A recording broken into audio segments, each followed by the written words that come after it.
Pourquoi elles accumulent autant d'or? Que préparent-elles? Bonjour à tous. Aujourd'hui, nous allons essayer ensemble de comprendre pourquoi les banques centrales de nombreux pays accumulent de l'or avec frénésie. Comme vous le savez, les banques centrales du monde entier possèdent des réserves d'or. Depuis 2010, elles sont acheteuses nettes. Depuis 2020, elles ont accéléré leurs achats. Mieux encore, au cours des 3 premiers mois de l'année 2023, les banques centrales ont acheté un total de 228 tonnes, du jamais vu au cours d'un premier trimestre. Les principaux acheteurs sont les pays qui font partie des BRICS. Vous en avez sans doute entendu parler.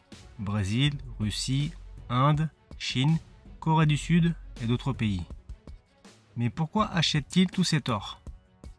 Pour mieux comprendre, remontons tout d'abord à la première moitié du XXe siècle, qui a été marquée par 2 guerres mondiales qui ont eu un impact considérable sur l'économie de la plupart des grands pays de l'époque.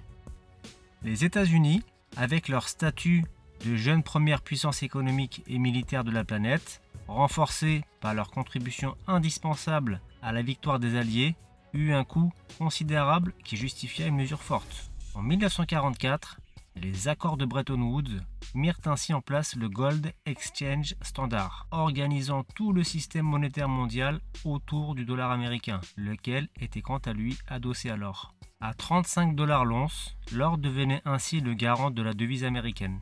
Il a paru très vite que ce système n'était pas viable, notamment parce que la croissance économique nécessitait rapidement beaucoup plus de monnaie qu'on ne pouvait en garantir.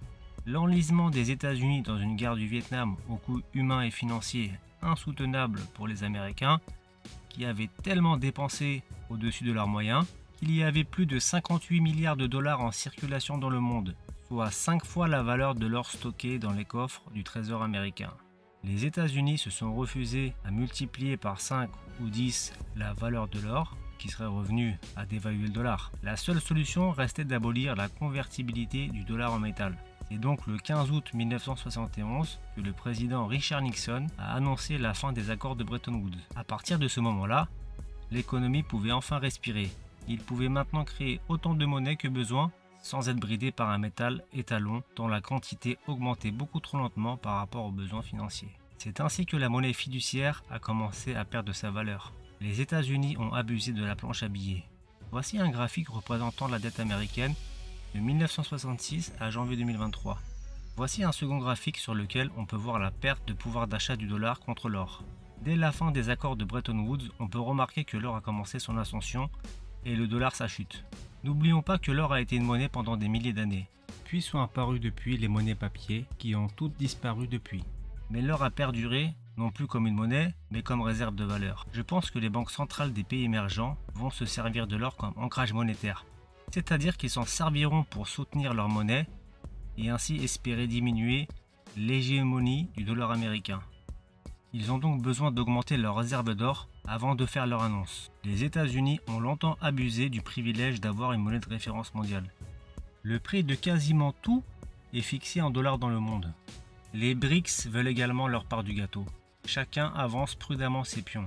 La grande question est, les États-Unis vont-ils se laisser faire? Je pense que non. Mais en ont-ils toujours les moyens? Dites-moi ce que vous en pensez dans les commentaires. Merci et à bientôt.